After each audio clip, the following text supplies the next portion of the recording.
الله الرحمن الرحيم. اللهم انفعنا بما علمتنا وعلمنا ما ينفعنا. اللهم الهمنا مراشد امورنا وقنا شرور انفسنا. ربنا تقبل منا انك انت السميع العليم.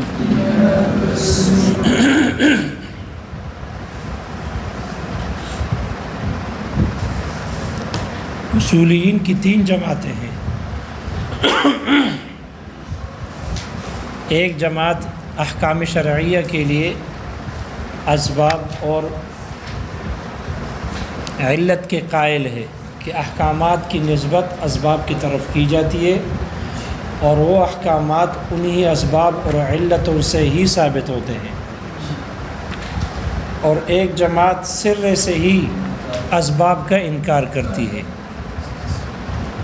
اور ایک جماعت تیسری جماعت جو بعض احکامات کے لیے اسباب کو مانتی ہے کہ جن احکامات کا تعلق حقوق العباد سے ہے، جیسے کہ عقوبات ہے اور معاملات ہیں. عقوبات اور معاملات میں اسباب کے قائل ہیں. کہتے ہیں چونکہ یہ کام بندوں کا آپس میں لین دین کا ہے، اس لیے جب انہی سے غلطیاں ہوتی ہے، یہ لوگ اس میں غلطیاں کرتے ہیں، تو انہی کی وجہ سے یہ احکامات بھی، ان کے لیے اسباب بھی بندوں ہی کی طرف سے ہوں گے، انہی کی طرف سے واجب ہوں گے. لہذا عقوبات میں اور معاملات میں اسباب کے قائل ہیں کہ یہ احکام شرعیہ انہی اسباب سے ثابت ہوتے ہیں. البتہ جو عبادات ہیں اور جو عقائد ہیں ان کا بندوں کے ساتھ کوئی تعلق نہیں ہے، ان میں بندوں کے فعل کا کوئی دخل نہیں ہے، اس لیے وہ احکام شرعیہ اسباب کی طرف منسوب نہیں ہوں گے اور کسی سبب سے وہ ثابت اور واجب نہیں ہوں گے. تو جو جماعت اسباب کا سر سے انکار کرتی ہے ان کا اعتراض ہے. اعتراض یہ ہے کہ اگر آپ یہ کہتے ہو کہ احکام شرعیہ اس کی نسبت اسباب کی طرف ہوتی ہے اور اسباب سے ثابت اور واجب ہوتے ہیں، تو پھر اوامر کا کیا فائدہ ہے؟ پھر جو اقیم الصلاۃ ہے اور آمنو ہے ایمان لانے کے لیے، تو اس کے پھر فائدہ کیا ہے؟ اوامر کس کام کے آئیں گے جب وجوب اسباب سے ثابت ہوتے ہیں، اور احکام شرعیہ کی نسبت جب اسباب کی طرف ہوتی ہے تو پھر اوامر بلا فائدہ ہو گئے، اوامر کا کوئی فائدہ نہیں. اور اگر آپ کہتے ہو کہ اوامر بھی ہیں اور اسباب بھی ہیں، تو اگر احکام شرعیہ اوامر سے ثابت ہو چکے ہیں تو پھر اسباب کا کیا فائدہ ہے؟ کیونکہ تحصیل حاصل لازم آئے گا. اور اگر اسباب سے ثابت ہو چکے ہیں، اسباب اس کے لیے موجب ہیں، تو پھر اوامر کا فائدہ نہیں ہے. اوامر سے پھر دوبارہ اس کو حاصل کرنا تحصیل حاصل ہے. لہذا احکام شرعیہ کے لیے پھر اسباب 2 ہو جائیں گے اور تحصیل حاصل لازم آئے گا. اس لیے یہ لوگ کہتے ہیں جب احکام شرعیہ اوامر سے ثابت ہے تو پھر اسباب کی طرف اس کی نسبت کرنا درست نہیں ہے، وگرنہ پھر تحصیل حاصل لازم آئے گا. اس کا جواب شارح نے مصنف نے ذکر کیا کہ یہاں عبادات میں 2 چیزیں ہیں، ایک ہے نفس وجوب اور ایک ہے وجوب ادا. عبادات کا نفس وجوب کا سبب وہ یہ اسباب ہیں. عبادات کے معاملات کے نفس وجوب کا سبب اسباب ہیں جو کہ پہلے ہوتے ہیں، اور اسباب عبادات اور معاملات کے وجوب ادا کا سبب اوامر ہیں. وجوب ادا کا سبب وہ اوامر ہے. تو اوامر سے تحصیل حاصل لازم نہیں آتا، اس لیے کہ ایک نفس وجوب اور ایک وجوب ادا ہے. اسباب احکام شرعیہ کے نفس، ان کے احکام شرعیہ اور عبادات اور مالیہ، عبادات اور عقوبات وغیرہ کا نفس وجوب یہ منسوب ہوتا ہے اوقات کی طرف اور اسباب کی طرف، یہ ان میں موجب ہے. اور نفس وجوب پہلے ہوتا ہے اور وجوب ادا بعد میں ہوتی ہے۔ یہ ایسا ہی ہے کہ جیسے کوئی آدمی بے کرے، خرید و فروخت کرے بے، تو بے کی صورت میں جو ہی بے کر لیتا ہے ایجاب و قبول ہو جاتی ہے، تو نفس وجوب ہو گیا، مشتری کے ذمے ثمن دینا واجب اور بائع کے ذمے مبیع دینا واجب۔ لیکن جب مشتری نے بائع نے مطالبہ کر دیا مشتری سے کہ ثمن دے دو، تو اب اس ثمن کی ادائیگی واجب ہو گئی۔ نفس بے سے نفس وجوب ہو گیا ثمن کا، اور جب ادائیگی کا مطالبہ ہو تو اس سے وجوب ادا ہو جاتا ہے۔ معلوم ہوا کہ ان میں نفس وجوب اور وجوب ادا دو چیزیں ہیں۔ یہ جو احکام شرعیہ جتنے ہیں ان کی نسبت اسباب کی طرف ہوتی ہے، وہ نفس وجوب کے لیے اسباب اور سبب ہے، اور اوامر جو ہیں اوامر سے وجوب ادا ہوتی ہے، نہ کہ نفس وجوب۔ جو وجوب پہلے ذمے میں ہو چکا ہے، اب وہ ادا سے اس کی ادائیگی وہ امر سے حاصل ہوتی ہے، اس لیے اوامر بلا فائدہ نہیں، اور اوامر سے تحصیل حاصل لازم نہیں آئے گا۔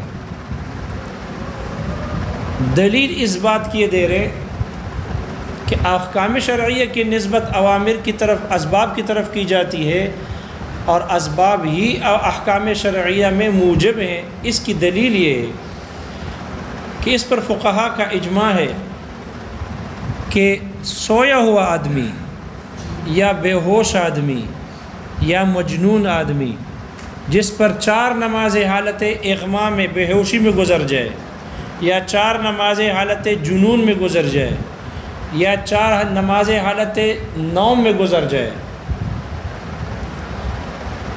تو آیا اس پر ان نمازوں کی قضا واجب ہوگی یا نہیں ہوگی؟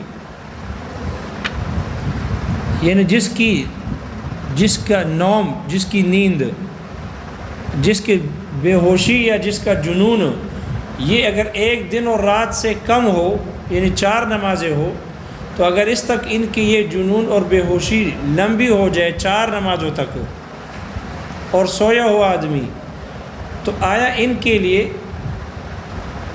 ان نمازوں کی قضا ہے یا نہیں ہے؟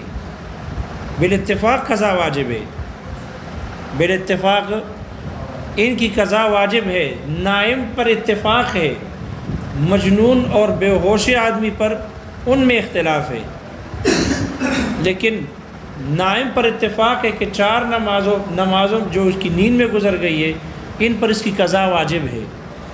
تو ان پر قضا واجب کیوں ہے؟ قضا تو تب واجب ہوگی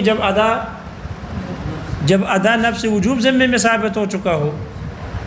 جس پر ادا واجب ہوگی تو قضا واجب ہوگی، کیونکہ قضا تو خلیفہ ہے ادا کا۔ تو ادا کیوں واجب ہے؟ ادا کس سے واجب ہوتی ہے؟ امر کے صیغے سے یا سبب یعنی وقت سے؟ اگر آپ کہتے ہو کہ امر سے ہے تو نائم تو امر کا مخاطب ہی نہیں ہے۔ جو سو گیا، رفع القلم عن الثلاث عن النائم حتى يستيقظ وعن الصبي حتى يحتلم وعن الصبي حتى يحتلم۔ لہذا نائم سے تو قلم ہی اٹھایا گیا، وہ تو مخاطب ہے نہیں، امر کا مخاطب تو وہ نہیں ہے جب تک کہ بیدار نہ ہو جائے۔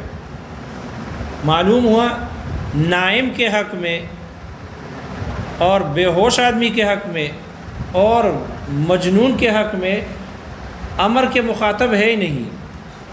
جب امر کے مخاطب ہی نہیں ہے تو ان سے تو وجوب ادا امر کی وجہ سے نہیں ہوئی۔ جب وجوب ادا امر کی وجہ سے نہیں ہوئی تو ان پر وجوب کیسے ہو گیا کہ تم ان کے نتیجے میں ان پر قضا واجب کر رہے ہو؟ قضا تو خلیفہ ہے ادا کا، اور ادا امر سے ہو نہیں سکتا کیونکہ امر کے مخاطب ہے نہیں۔ سویا ہوا آدمی یا بے ہوش آدمی یا پاگل آدمی وہ امر کے مخاطب ہے نہیں، وہ تو مرفوع القلم ہے۔ جب امر کے مخاطب ہے نہیں تو وجوب اس سے ہوا نہیں، اور قضا آپ واجب کر رہے ہو۔ معلوم ہوا وہاں امر سے نہیں ہوا، بلکہ اس پر عصر کا وقت، فجر کا وقت، ظہر کا وقت گزر گیا، اس اسباب سے ان اوقات کی وجہ سے ان پر نفس وجوب ہو گیا، ان پر نفس وجوب ہو گیا، اس لیے ان پر قضا کو واجب کیا جاتا ہے کہ ان کے نفس وجوب اس کے ذمے اسباب کی وجہ سے ثابت ہوا۔ معلوم ہوا کہ احکام شرعیہ کی نسبت یہ اسباب کی طرف ہوتی ہے، اسباب ان میں موجب ہے، نہ کہ اوامر۔ نائم میں امام شافعی رحمہ اللہ ہمارے ساتھ متفق ہے، نائم پر 4 نمازیں گزر جائے اس پر اتفاق ہے۔ البتہ مجنون اور بے ہوش آدمی، ان میں امام شافعی رحمہ اللہ اختلاف کرتے ہیں، وہ کہتے ہیں نہیں 4 نمازیں نہیں، اگر ایک نماز بھی اس کا جنون ایک نماز کو استغراق کرے یا ایک نماز تک وہ بے ہوش رہے یا پاگل رہے اور پورے نماز کے وقت کا استیعاب کر لے تو اب ان کی قضا ساقط ہو جائے گی۔ ایک نماز تک تو حد تو ٹھیک ہے، لیکن ایک نماز کا اگر پورے وقت کا استیعاب کر لے تو قضا ساقط ہے۔ اگر ایک نماز کے استیعاب سے کم وقت ہے تو پھر اس پر اس کی قضا واجب ہوگی،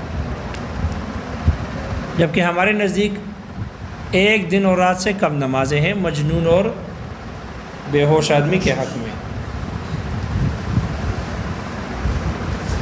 تو یہ دلیل ہے اس بات کی کہ اوامر اور احکام شرعیہ کی نسبت اور اضافت یہ اسباب کی طرف ہوتی ہے، اسباب ان میں موجب ہے، یعنی ان کی نسبت اسباب کی طرف درست ہے، اور احکام شرعیہ کے لیے اسباب ہوتے ہیں جو کہ علت کے معنی میں ہوتے ہیں۔ اوامر سے وجوب ادا ہوتی ہے، نفس وجوب نہیں ہوتا، اوامر سے وجوب ادا ہوتی ہے۔ اس لیے یہ کہنا کہ احکام شرعیہ کے لیے سرے سے اسباب ہی نہیں ہے، یہ بات غلط ہے، ورنہ یہاں تو امر ہے ہی نہیں، یہاں تو امر کے مخاطب ہی نہیں ہے، جب ان کو خطاب ہی نہیں ہے تو پھر وجوب قضا بھی نہیں ہونی چاہیے تھی، حالانکہ قضا کے آپ قائل ہیں، معلوم ہوا ان پر قضا اسباب کی وجہ سے واجب ہوئی ہے، امر تو یہاں ہے ہی نہیں، یہاں امر نہیں ہے۔ مصنف آگے علامت ذکر کر رہے ہیں، کیسے پتہ چلے گا یہ سبب ہے اور کیسے پتہ چلے گا یہ سبب نہیں ہے؟ اس کی دو علامتیں ذکر کی ہے۔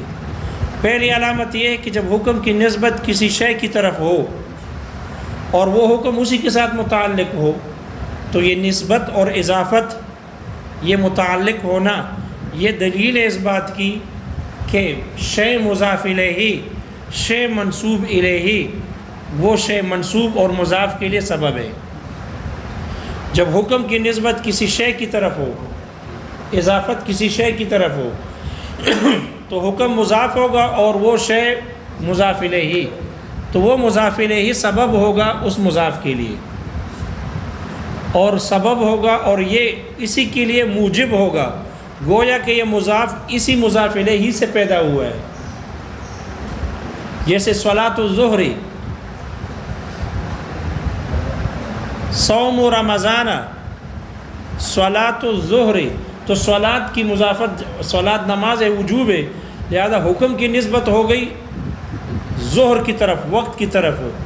یہ اضافت دلیل ہے اس بات کی کہ یہ شے مضاف اس مضاف الیہ کی وجہ سے پیدا ہوا، یہ ظہر کی نماز کے لیے موجب یہ مضاف الیہ ہے کیونکہ یہ اسی کے متعلق ہے۔ حج البیت، حج البیت، لہذا یہ اضافت دلیل ہے، کیونکہ اضافت میں جب ایک شے دوسرے شے کی طرف مضاف ہو تو اضافت ہوتی ہے، اس لیے اضافت دلیل تخصیص ہے، اضافت دلیل تخصیص ہے، اور تخصیص کی میں قوی ترین تخصیص یہ ہے کہ مضاف الیہ مضاف کے لیے سبب اور علت بنے۔ اضافت میں اصل یہ ہے کہ وہ تخصیص کا فائدہ دے، اور تخصیص میں قوی ترین تخصیص، مضبوط تخصیص، اقوی تخصیص یہ ہے کہ مضاف الیہ مضاف کے لیے سبب اور علت بنے، کہ یہ مضاف اس مضاف الیہ کی وجہ سے پیدا ہو اور مضاف الیہ اس کے لیے موجب بنے۔ اس لیے کہا جاتا ہے کہ یہ اسباب یہ ان احکام شرعیہ کے لیے موجب ہے اور ان کے لیے سبب ہے۔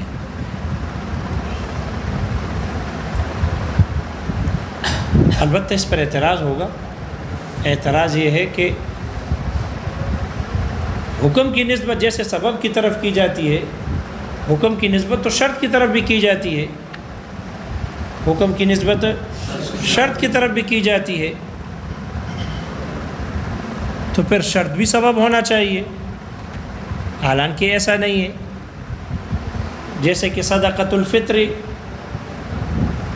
صدقہ کی اضافت کی گئی ہے فطر کی طرف، اور فطر اس کے لیے شرط ہے، سبب نہیں ہے۔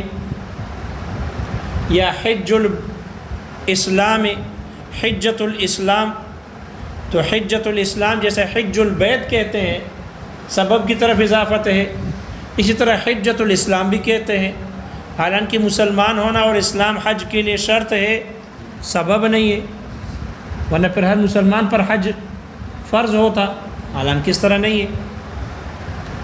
سبب بیت ہے، اسلام نہیں ہے، اسلام شرط ہے۔ تو حکم شرعی کی نسبت تو سبب کی طرف جیسے ہوتی ہے شرط کی طرف بھی ہوتی ہے۔ تو پھر آپ نے کیسے علامت بیان کیا کہ جس شے کی طرف حکم کی نسبت جس شے کی طرف ہو وہ دلیل ہے، وہ علامت ہے اس بات کی کہ وہ سبب ہوگی، یہاں شرط کی طرف ہے۔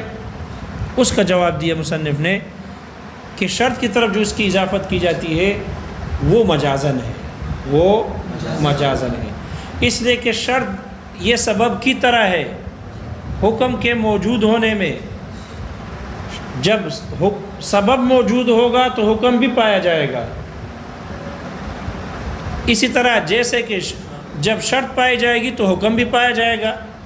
تو حکم کے پائے جانے میں شرط سبب کی طرح ہے، شرط سبب کے مشابہ ہو گئی، اس مشابہت کی وجہ سے حکم کی نسبت جیسے سبب کی طرف کی جاتی ہے شرط کی طرف بھی کی جاتی ہے، اس لیے کہ حکم کے پائے جانے میں جیسے سبب کے پائے جانے سے حکم پایا جاتا ہے، شرط کے پائے جانے سے بھی حکم پایا جاتا ہے، تو شرط سبب کے مشابہ ہو گئی۔ اس مشابہت کی وجہ سے حکم کی نسبت سبب کی طرف جس طرح کی جاتی ہے شرط کی طرف بھی کی جاتی ہے، لیکن شرط کی طرف جو اس کی نسبت ہوتی ہے یہ حقیقتاً نہیں بلکہ صرف مشابہت کی وجہ سے صرف مشابہت کی وجہ سے ہے، اس لیے یہ مجازن ہے یہ۔ اور یہاں کلام اور گفتگو جس سبب میں ہو رہی ہے وہ حقیقی سبب میں ہے، نہ کہ مجازن، اور حقیقی سبب اسباب ہے، شرائط نہیں ہے۔ یہ بات سمجھ میں آ گئی؟ دوسری علامت یہ ہے، سبب کی پہچان کی دوسری علامت یہ ہے کہ حکم جس شے کے ساتھ لازم ہو، اس طور پر لازم ہو کہ اس شے کے تکرار سے حکم میں تکرار لازم آئے، تو یہ علامت ہے اس بات کی، یہ دلیل ہے اس بات پر کہ شے جس کی طرف جس کے ساتھ لازم ہوا ہے وہ ملزوم اس کے لیے سبب ہے، وہ ملزوم اس کے لیے سبب ہے۔ اور دلیل ہے اس بات کی کہ یہ شے لازم یہ مضاف ہو گیا اس دوسرے شے کی طرف، اور مضاف الیہ ظاہر بات ہے جس کی طرف اضافت ہوتی ہے، تو اضافت دلیل ہے تخصیص کی، اور تخصیص میں قوی ترین درجہ مضاف الیہ کا مضاف کے لیے سبب بننا ہے۔ لہذا جب کوئی حکم شرعی کسی شے کے ساتھ اس طرح لازم ہو کہ اس شے کے تکرار سے اس میں تکرار لازم آ جائے، تو یہ دلیل ہے کہ یہ مضاف یہ حکم جو لازم ہوا ہے اس کی اضافت ہو گئی اس شے کی طرف ہو، اور اضافت دلیل ہے تخصیص کی، اور تخصیص میں قوی ترین درجہ یہ علت بننا ہے، سبب بننا ہے مضاف الیہ کا مضاف کے لیے۔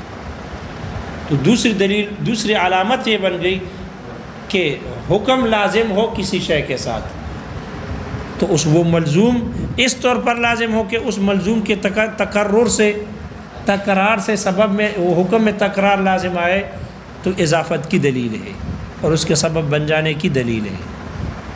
یہ دو سبب بیان ہو گئے، یہ دو علامتیں ہیں اس بات کی پہچان کی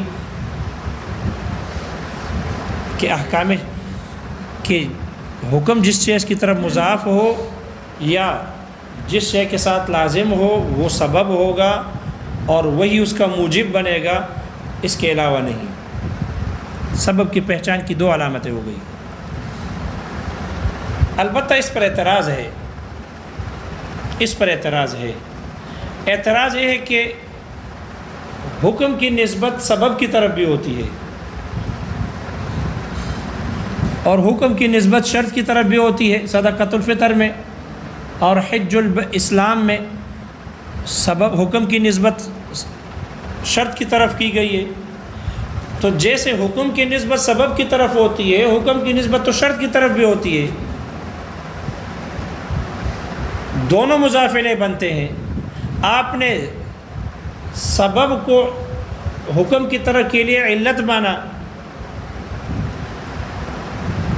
مثال کے طور پر صدقۃ الفطر ہے، جب حکم کی نسبت سبب کی طرف بھی کی جاتی ہے شرط کی طرف بھی، آپ نے اعتبار سبب کا کیا، شرط کا نہیں کیا۔ جیسے صدقۃ الفطر میں ہے، صدقۃ الفطر میں صدقے کی اضافت فطر کی طرف ہے، اور صدقۃ الفطر کہا جاتا ہے، بکثرت کہا جاتا ہے، کثیر الاستعمال ہے، اور صدقے کی اضافت سبب کی طرف بھی ہوتی ہے، رأس ہے، رأس۔ جیسے کہ شاعر نے ذکر کیا کہ ایک شاعر نے کہا زکوٰۃ الرؤوس بکرۃ فطرہم، زکوٰۃ رؤوس الناس، زکوٰۃ رؤوس الناس، لوگوں کے سروں کی زکوٰۃ بکرۃ فطرہم، ان کے فطر عید کے دن کا صبح کے وقت ہوتی ہے، بقول رسول اللہ صاع من التمر، آپ علیہ الصلوۃ والسلام کا فرمان کہ ایک سا کھجور ہو یا چوارے ہو۔ اس سے استدلال ہے کہ جیسے صدقۃ الفطر کہتے ہیں، صدقۃ الرأس بھی کہتے ہیں، صدقۃ الرؤوس بھی کہتے ہیں، تو یہاں پہ بھی کہا زکوٰۃ رؤوس الناس، تو زکوٰۃ اور صدقے کی نسبت جیسے فطر کی طرف ہے، رأس کی طرف، سبب کی طرف بھی ہے۔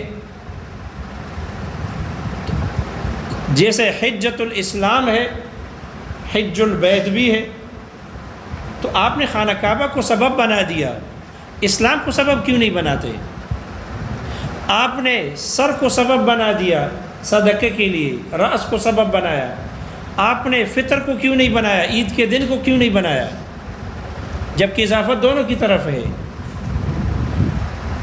اضافت جیسے رأس تقاضا کرتا ہے کہ یہ سبب بنے فطر کے لیے، یا جیسے اسلام تقاضا، جیسے بیت گھر تقاضا کرتی ہے کہ یہ سبب بنے حج کے لیے، ایسا ہی فطر بھی تقاضا کرتی ہے کہ یہ سبب بنے صدقے کے لیے، جیسے کہ رأس تقاضا کرتا ہے۔ تو آپ نے سر کو ترجیح دے کر سبب بنا دیا صدقے کے لیے، فطر کو ترجیح نہیں دی۔ یہ کیوں ترجیح دی آپ نے؟ سر کو ترجیح کیوں دیے اور فطر کو ترجیح کیوں نہیں دی؟ سر کو سبب بنایا اور فطر کو شرط بنا دیا، برعکس کیوں نہیں کیا؟ برعکس فطر کو سبب بناتے اور سر کو شرط بناتے۔ یہ سر کو ترجیح دینے کی وجہ کیا ہے؟ پتہ نہیں اشکال سمجھ میں آ گیا؟ صدقے کی اضافت دونوں کی طرف ہوتی ہے، لیکن ایک کو آپ نے سبب بنا دیا اور ایک کو شرط بنا دیا۔ جس کو سبب بنائے اس کو شرط بناتے، اور جس کو شرط بنائے اس کو سبب بناتے۔ سر کو سبب بنانے کی ترجیح کیا ہے؟ اس کا جواب مصنف نے ذکر کیا کہ ہم نے صدقہ فطر میں سر کو سبب بنایا، اس کو ترجیح دی ہے وصف معونت کی وجہ سے۔ وصف معونت، کفالت کی بوجھ کی وجہ سے، کفالت اٹھانے کی، نان نفقہ اور خرچے کے بوجھ کی صفت کی وجہ سے، یہ جو وصف معونت ہے، اس وصف کی وجہ سے ہم نے سر کو ترجیح دی اور سر کو صدقے کے لیے سبب بنایا، نہ کہ فطر کو۔ اور وصف معونت کو کیوں ترجیح دی؟ آپ علیہ الصلوۃ والسلام کے فرمان کی وجہ سے، اس لیے کہ آپ علیہ الصلوۃ والسلام نے فرمایا ادو عمن تمونونہ، تم صدقہ فطر ادا کر دو ان لوگوں کی طرف سے تمونونہ، جن کی تم معونت اٹھاتے ہو، جن کا تم خرچہ اٹھاتے ہو، جن کی تم کفالت اور نگرانی کرتے ہو، دیکھ بھال کرتے ہو۔ جب نگرانی، کفالت اور خرچے کا بوجھ اٹھاتے ہو تو ادو، ان کی طرف سے صدقۃ الفطر کا بوجھ بھی اٹھاؤ، ان کی طرف سے صدقۃ الفطر کا بوجھ بھی اٹھاؤ۔ معلوم ہوا کہ بوجھ اٹھانے کا جو وصف ہے، اس کو شریعت نے آپ علیہ الصلوۃ والسلام نے صدقۃ الفطر کے لیے بھی سبب بنایا۔ تو وصف معونت، بوجھ اٹھانے کی جو صفت ہے، اس کے لیے آپ نے اس کی طرف اشارہ کیا کہ جن لوگوں کی تم کفالت کرتے ہو، نگرانی کرتے ہو، دیکھ بھال کرتے ہو، ان کا خرچ اٹھاتے ہو، ان کی طرف سے صدقۃ الفطر کا خرچہ بھی اٹھاؤ اور صدقۃ الفطر ادا کرو۔ معلوم ہوا، اور وہ جو خرچہ جس کا ادا کیا جاتا ہے، جن کی کفالت کی جاتی ہے، جن کا بوجھ اٹھایا جاتا ہے، وہ سر ہے یا وقت ہے؟ سر ہے۔ ان کی کفالت میں رؤوس ہوتے ہیں، ان کے چھوٹے نابالغ اولاد ہے، لہذا ان کا خرچہ باپ پر واجب ہے۔ جب ان کا خرچہ کفالت کرنا باپ پر واجب ہے تو وہ رؤوس ہے، اس لیے کہ معونت، کفالت جو ہوتی ہے، خرچ جو ہوتا ہے، سر اس کا محتاج ہے، وقت اس کا محتاج نہیں۔ سر کھانے پینے کا محتاج ہوتا ہے، وقت محتاج نہیں ہوتا، لہذا سر محتاج ہے معونت کا اور بوجھ اور کفالت کے اٹھانے کا۔